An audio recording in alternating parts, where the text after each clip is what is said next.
Kita akan introduce sedikit. Halo teman-teman. Hari ini kita ketemu sangat spesial guys from Filipina, tapi sudah lama tinggal di Indonesia. Jadi fasih banget berbahasa Indonesia.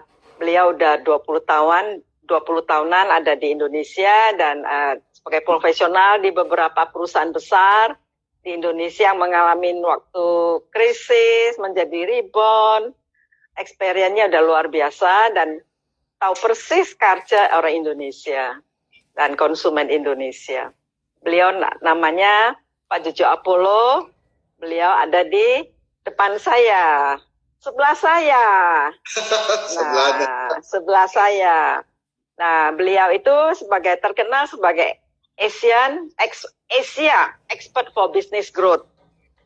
Pengalamannya sudah mendunia, sudah global ya. Nah, hari ini kita beruntung sekali. Tadi bincang-bincang dengan Pak Jojo, beliau juga ada virtual training atau workshop. Nanti kita bisa join after ini. Nah, untuk sekarang di IG Live ini, Pak Jojo akan sharing bagaimana sih kita bisa keluar, kita perusahaan, semua orang bisa keluar dari pandemik ini yang semua orang udah panik lah, sudah capek, sudah stres, hektik, ya Pak. Bagaimana? Pak Jojo akan share, keluar dulu Pak, bagaimana dari ini, dan after that Pak Jojo pesan, jangan lupa akan become better and stronger. Ya. Amin. Ya, betul. Amin. Oke, saya serahin ke Pak Jojo. Can you introduce a little bit about yourself? Oke, boleh. We can start. Terima kasih, ya. Terima kasih. Memang saya orang asing dari Filipina, baru tiba di Indonesia cuma 30 tahun yang lalu. Dan ya benar ya, sudah kerja sejak tahun 91 di Indonesia sih sebenarnya, dan berbagai pengalaman ya, terutama dari segi krisis ya. Gak tahu ini dalam 20 tahun terakhir ini, kebetulan perusahaan-perusahaan yang saya pernah pegang itu ada di dalam krisis ya. Ya misalnya ada perusahaan yang hampir bangkrut itu, ya hampir tutup, disuruh pegang, bisa dihidupkan kembali. Ya justru dari pengalaman-pengalaman itu dah saya ingin berbagi hari ini. Sekarang ini saya tahu kan saat ini banyak yang malah khawatir untuk masa akan datang ya. Ada kemarin aja Bu Evelyn, aku bicara dengan satu bisnis owner, dia bilang, enggak, gimana restoran gua itu? Aku punya 70 karyawan, bagaimana saya gajiin itu? Kemudian sekarang gak ada orang di restoran saya. Dulu jualan saya sekian, sekarang tinggal 10% dari semestinya. Nah itu kan jadi pusing kan dia. So kemudian ini tutup lagi kan, berapa lama? Kita udah sebulan tutup ya. Sekarang tutup lagi, kapan bukanya itu? Jadi ya bayar gaji karyawan jalan terus. Bukan hanya itu, sewa tempat juga itu. Saya udah sewa di mall, bayar uang sewanya, ya bagaimana itu? Jadi dia bingung gitu kan. Jadi mungkin itu mencerminkan kurang lebih apa yang dihadapi oleh kebanyakan orang saat ini ya. Betul ya Bu Evelyn ya? Betul sekali. Betul. Makanya setelah itu saya berintrospeksi ya.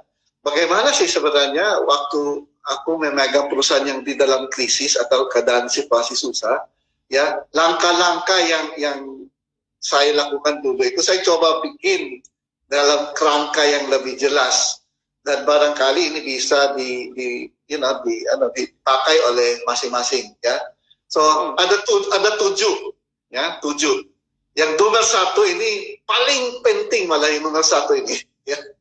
Nomor 1 adalah pemimpin yang kuat. Itu nomor 1-nya. Ya, jadi maksudnya pemimpin yang kuat apa ya?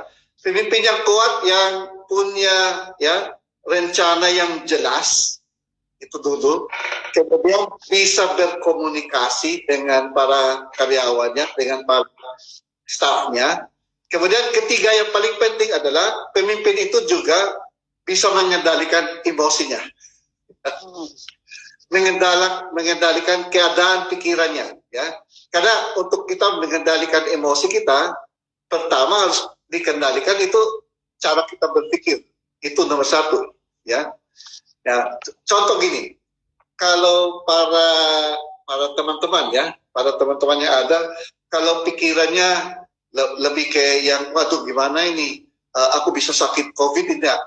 Ini, oh gimana keluar, oh gue takut dah. Oh gimana ini, nanti gajiannya, oh gimana dulu perusahaan saya bisa dengan cara seperti ini yang saya lakukan. Ya, kalau semua cara kita berpikir, ya kita hanya fokus pada kekhawatiran, mati lah. itu nomor satu ya. Jadi saya ingat di sebuah perusahaan yang saya pernah pegang ya, pada saat itu, ini tahun 2005 ya, pada saat itu aku jadi pemimpin dari perusahaan itu.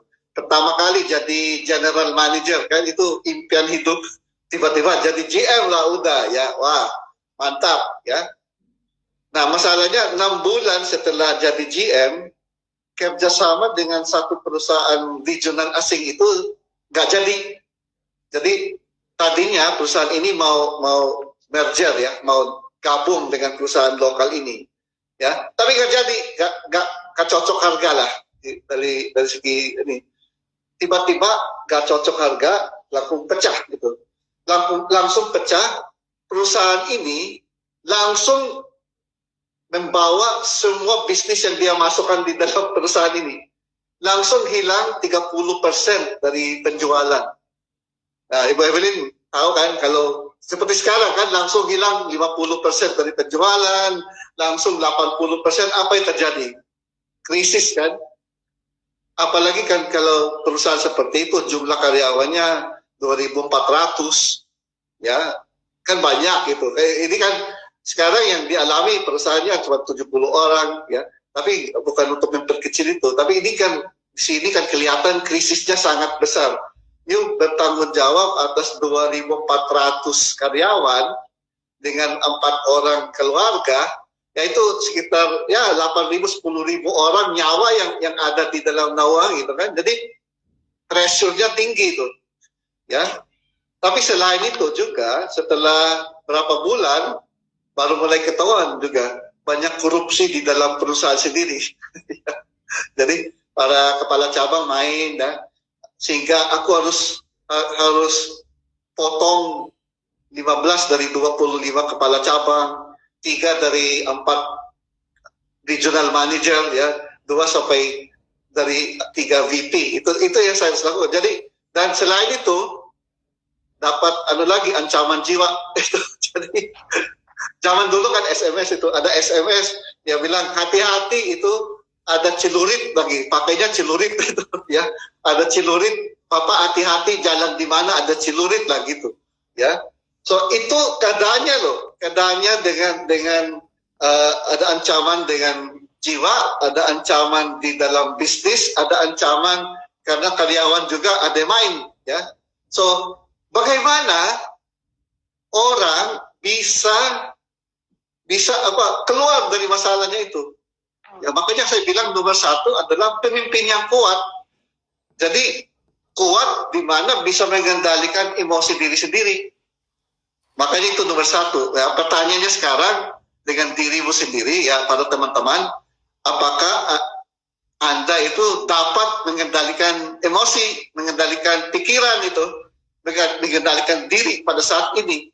Ya, karena apa yang kita katakan setiap hari, setiap pagi kita bangun, apa yang kita katakan di dalam diri kita, ya, kalau kita bangun, kemudian kita ngomong, wah ini pasti masalah ini, pasti aku bangkrut ini, aku pasti gak bisa ini, wah ini baru masalah ini, bahwa gak ada solusi ini. Kalau cara berpikirnya seperti itu memang itu yang akan terjadi. Ya. Tapi kalau cara kita berpikir adalah gini, apapun yang terjadi, aku akan dapat solusi itu. Wah, itu beda. Itu akan merubah sikap kita, dan itu pun juga akan nggak tahu ya. Tapi itu dari pengalaman saya keluar namanya kreativitas. Gitu. Kreativitas di dalam diri orang kan keluar semua itu. Jadi kan kayak kalau kepepet tapi kita damai, yuk Jadi jangan kepepet doang, kepepet tapi kita damai, kepepet dan damai keluarnya inovasi itu. Nah, ini yang dari pengalaman saya. Nah, nomor satu itu.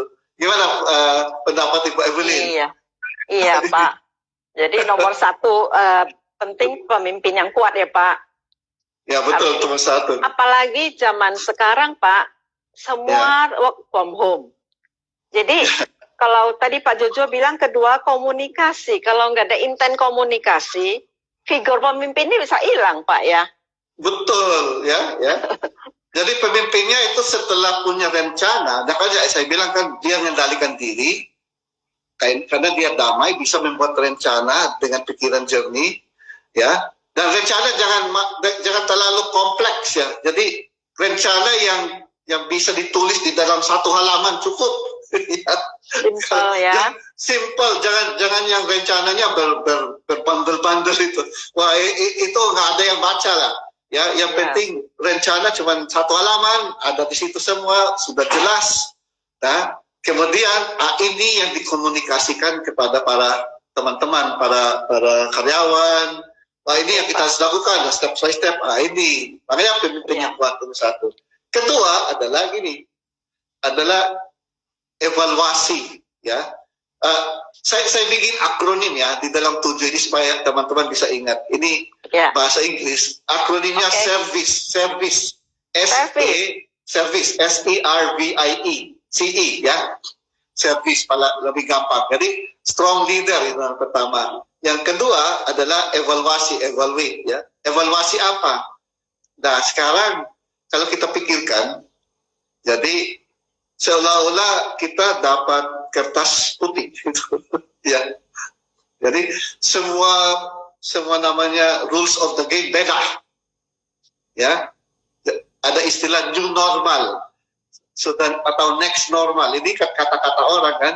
Nah, kalau udah dapat kertas putih, akhirnya kita harus evaluasi semua. Evaluasi apa? Saya ada 6P ya, gampang. Evaluasi produknya. Produknya masih cocok nggak? Masih bisa dapat berikan solusi terhadap yang harus di pelanggannya nggak?